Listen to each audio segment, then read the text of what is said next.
Hey guys, welcome to my channel. It is Quantum Kennels with Dogo Argentino USA. I am excited that you clicked on this video. Yay, you are awesome. So I'm going to talk about a sore subject, and that is 5 things that are really, truly a bummer about the Dogo Argentino breed. And the reason I think this is super important to talk about is because a lot of times when you get involved with a breed, the people that love that breed tend to overemphasize the positive and neglect the negative. And I would much rather people go into the breed with open eyes and understand what they're signing on for so that they don't either surrender the dog or have a really bad lifestyle fit where they're angry all the time because the dog doesn't meet their expectations. I think one of the most bummer things about the Dogo Argentino breed is that they really truly do shed a lot. And there's a lot of memes and stuff about the shedding. It's like, hey, Dogo glitter everywhere. But these dogs do seem to just shed a ton. You can mitigate shedding, and I encourage you to do so. But honestly, they're going to shed no matter what you do. So what are some things that you can do to cut down on shedding? Number 1, groom your dog. If you are brushing your dog regularly, you're pulling out the dead hair and throwing it away as you groom it, as opposed to having it end up in the sofa, in your clothing, on the floor. Definitely grooming the dog. Short-haired dogs do need to be groomed, so pulling out that dead hair on a weekly basis is helpful. What's another thing you can do? Maintain a good diet. Shedding can often be triggered by a lack of fatty oils in the diet, so you can supplement their diet using fish oils. I use a raw natural salmon oil. You can add linoleic acid. There's a variety of fatty acids that are really helpful to minimize shedding, and a lot of times if they are deficient in that particular need, you'll notice within probably 2 weeks to a month that the shedding is decreased. It does not ever go away, but it does decrease. So grooming them, making sure they're having a good diet, those are 2 really helpful things to cut down on shedding. The third thing is acceptance. They're going to shed. It's just part of it. So get yourself some lint rollers, get a really good pet vacuum, but understand you are going to find dog hair. And the thing about their dog hair is because they're white dogs, their dog hair is like neon white. It stands out on absolutely everything with the exception of white clothing, which I don't own a lot of white clothing and I don't have a lot of white things in my house because I have big dogs. So, you know, the hair is going to be there. Now, if you have a job that requires you to dress in an extremely professional fashion at all times, I encourage you to carry lint rollers in a variety of places. Have a lint roller in your car. Have a lint roller at work. Have a lint roller at home. That will help you, but it's probably not going to kill the problem, to be honest. You just need to kind of accept that there's going to be a lot of shedding involved. So the 4th thing that's kind of a bummer about this dog, and I think this is true of many breeds, the dogs don't seem to have a natural awareness of their body size and their strength.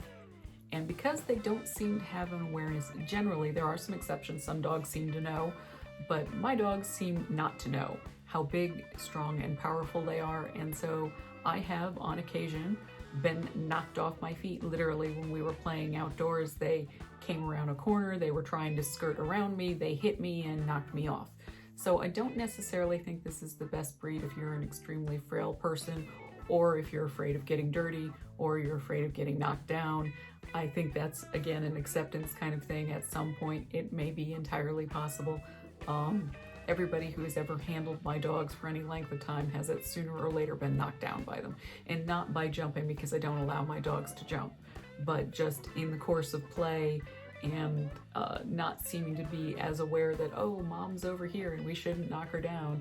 Well, you know, if they are running at top speed, it's possible. It's possible. So do be aware that they're big, they're powerful. They certainly don't seem to be aware of how big, strong, and powerful that they are. I know that the size thing comes into a play a lot if I happen to be sitting on a chair that is not super large. Like one of the chairs I have in my home is a chair and a half, which is enough for me and 2 other dogos if they're squished, or me and 1 other dogo if the dogo is comfortable. But my dogs love to be on me physically when they sleep. So, you know, there's a lot of interpersonal contact with the dogs, and they're just not aware that, hey, this is uncomfortable to you. They don't know. They don't know. They don't care. Another thing that's kind of a bummer about Dogo Argentinos, and this is a very minor concern, but you should be aware that for the rest of your life, people are going to paint the breed with a broad brush, and the breed to them is not Dogo Argentino. The breed to them is scary pit bull. Everyone seems to think that they are going to be like a pit bull. Their temperament is different. There are physical differences. But you're going to get swept into the pit bull category. And that means a lot of people are going to be inherently afraid of your dogs. They're going to clutch their children close to them. They're like, oh my God, so scary. I think that's partially because almost all dogs that have pointy ears, whether those ears are manipulated through dog cropping or natural, tend to look scary to people because they look more like wolves. Floppy ears, which is actually an artifact of domestication, tends to give a sense that that dog is less scary. So some people purposely choose not to crop their Dogo Argentino's ears because people are already afraid of a big muscular dog. A big muscular dog combined with pointy ears, it just seems to freak the general population out. So, you know, it's something to think about. Something else that I think is kind of a bummer that a lot of people don't talk about is breed-specific legislation. Oftentimes, if someone thinks it looks like a pit bull, that makes it a pit bull. And so you may, depending on your geographic location, be swept into the range of this is a dangerous, aggressive, predatory animal. And I think that breed-specific legislation is always a problem because it's saying that you are holding a dog responsible not for its actions, but for its looks.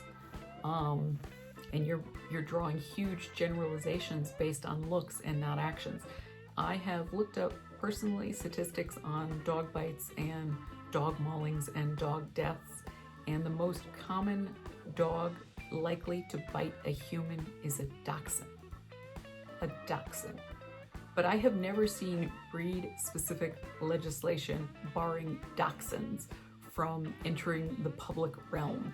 But it is not unusual, depending on your country of origin, depending on your city of origin, that you may tangle with breed-specific legislation that is specifically prejudiced against the Dogo Argentino because of a generalized fear, which isn't even an accurate thought. You know, it's not accurate. And that's not to say that Dogos aren't large, powerful, and they can be dangerous, and in the wrong hands they can be aggressive. Certainly Dogo Argentinos are not dogs that I think are necessarily suited to people that have no experience in dogs. If you've never had a dog, I personally wouldn't recommend a Dogo Argentino be your first dog. I think that a lot of people are attracted to Dogos because of the way they look, and a lot of people are repelled from Dogos because of the way they look. But looks and character are 2 different things, especially in a dog. So just because a dog looks a certain way doesn't mean it's going to act a certain way.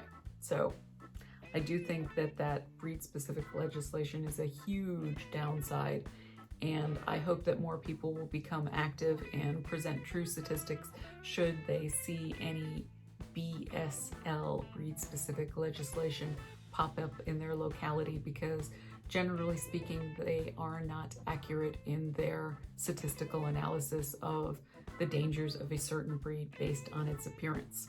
Okay, so I think that the top negative to having a Dogo Argentino is that they just are so mud magnets. And I think they just seem to, you know, my dogs, especially my youngest, she actually likes the mud. Like, she legitimately looks for mud. She likes it. She likes to play in mud. She likes to get muddy. She likes to come indoors and share the mud with you. There's just so much dirt involved in this breed, more than other breeds I've had. I don't know what it is, but my dogs, they get dirty and they like to bring the dirt with them. So there is a lot of cleanup in my home, and there's a certain amount of just acceptance that things are not going to be pristine. I just have to accept that, you know, things are not going to be perfect in terms of cleanliness. But I do a great deal of cleanup. I am forced to do a great deal more of cleanup than I would necessarily prefer, because they just seem to be really into dirt. And my dogs are not diggers. It's not because they dig. They just seem to, I don't know what it is. They just seem to really get dirty in between their toes. And I grind their nails very regularly, and it doesn't matter. They're just dirt magnets. And maybe it's unfair. Maybe it's just my dogs specifically, but yeah, I do a lot of extra cleanup because they are just little dirt magnets. And in the house, my retirement house, which I'm currently building, I am having zero carpet because the carpets are such a pain in the ass to clean, frankly. They are just such a pain. There's going to be no carpet. There's going to be tile. There's going to be polished concrete. There's going to be hardwoods. There's not going to be a stitch of carpet. Now I'm going to put down rugs, because the negative to having a hard surface floor with any dog is that it creates pressure points, which can create calluses on their elbows. It's very hard on everybody's joints, human and dog alike, and it's very slippery when wet. So there's going to be throw rugs, but I can at least throw those out when they get dirty. They're not expensive to replace, at least the kind that I buy. There will be no Persian rugs in my house, but bear in mind that there is a lot of cleanup involved with this dog. I don't know what it is. I don't know if it's because they're white, but if there's some speck of mud that they can roll in outdoors, they're going to roll in it. They're going to track it in the house, and it's going to be everywhere. So for me personally, I have come to accept that now that I have Dogo Argentinos in my life, we can't have nice things. By that I mean I'm never going to have a pristine piece of furniture again. It's just never going to happen. Now, not everybody lets their dog on the furniture, and I was pretty good for quite a while, and then I just realized that I was missing out in life. I wanted my dogs to sit with me. I wanted my dogs to fall asleep on me, and if I'm in a chair, they're in a chair. That's just what it is. So you don't have to go that way. You can choose to structure your life differently, but there is a lot of cleanup involved. Now, one thing I would like to point out that I think is super important, if you can avoid it, you don't want to get into the habit of bathing your dogs nonstop, because it dries out their skin and creates an even worse shedding problem. Yes, you can spot clean. Oh, he's got a muddy paw, you can clean the paw, but don't throw the dog in the bath every time it gets dirty. Not only would you be doing that pretty much every day, but also it would be really bad for the dog.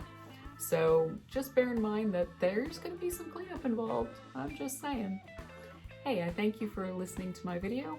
If you liked it, please like, comment, subscribe, share, and hit that bell notification so that you are made aware every time I create a new video. My videos are meant to inspire, entertain, and educate the public on my gorgeous, majestic breed, the Dogo Argentino. Thanks so much. Have a great day.